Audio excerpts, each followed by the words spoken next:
Gas एक ही family की, लेकिन इसके फॉर्म 4 अलग अलग, LPG, PNG, CNG, LNG। UPSC में यही ट्रैप है और आज हम इसे 60 सेकंड में क्लियर कर लेंगे।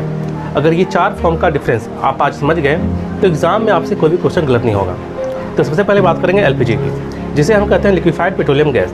ये प्रोपेन और ब्यूटेन का मिक्सचर होता है, जो लिक्विड फॉर्म में हम इसे गैस सिलेंडर में इसको रखते हैं और ये हम खाना बनाने में यूज करते हैं। एग्जाम्पल है किचन गैस सिलेंडर। सेकेंड है PNG, जिसे कहते हैं पाइप नेचुरल गैस, और इसमें मोस्टली मीथेन होता है और ये आपके घर में पाइपलाइन के द्वारा आता है आपके किचन तक, जहाँ आप इसे खाना बनाने में यूज करते हो। और ये LPG के मुकाबले ये सेफ़ है और ये कंटिन्यूस सप्लाई आपको इसका लगातार मिलते रहता है। एग्जांपल में देखें तो सिटी होम्स में पाइपलाइन के द्वारा आपके किचन तक ये गैस मीथेन के रूप में आपको सरकार देती है। दूसरा नंबर है CNG यानी कंप्रेस्ड नेचुरल गैस। इसमें कम्प्लीटली मीथेन होता है। इसको गैस को हम हाई प्रेशर में व्हीकल्स में यूज करते हैं, यानी इस गैस को यूज करने से पॉल्यूशन कम होता है। और इस एग्जांपल में समझे तो इसमें CNG कार्स हो गए, बस हो गए, तो ये सब जो व्हीकल्स हैं CNG के द्वारा चलते हैं, इसमें हम पॉल्यूशन कम देखते हैं।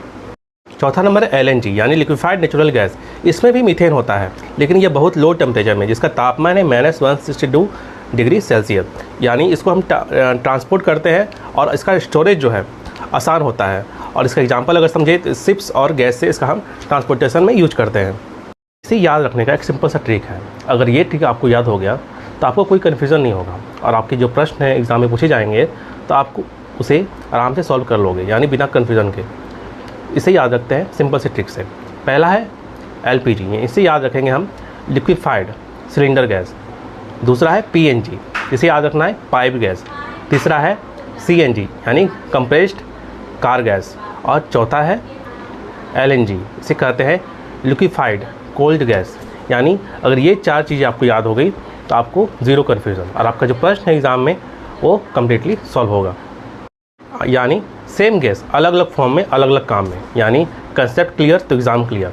तो ऐसे ही बेस्ट ट्रिक्स के लिए हमारे इस चैनल को सब्सक्राइब करें, इस वीडियो को लाइक करें और ज़्यादा से ज़्यादा शेयर करें, ताकि आपको गवर्नमेंट एग्ज़ाम में कोई भी कन्फ्यूज़न ना हो और आपके जो प्रश्न एग्ज़ाम में आए आप उसे आराम से सॉल्व कर पाओ और आपका एग्ज़ाम अच्छे से क्लियर हो जाए। तब तक के लिए अपना ध्यान रखें। Thank you so much.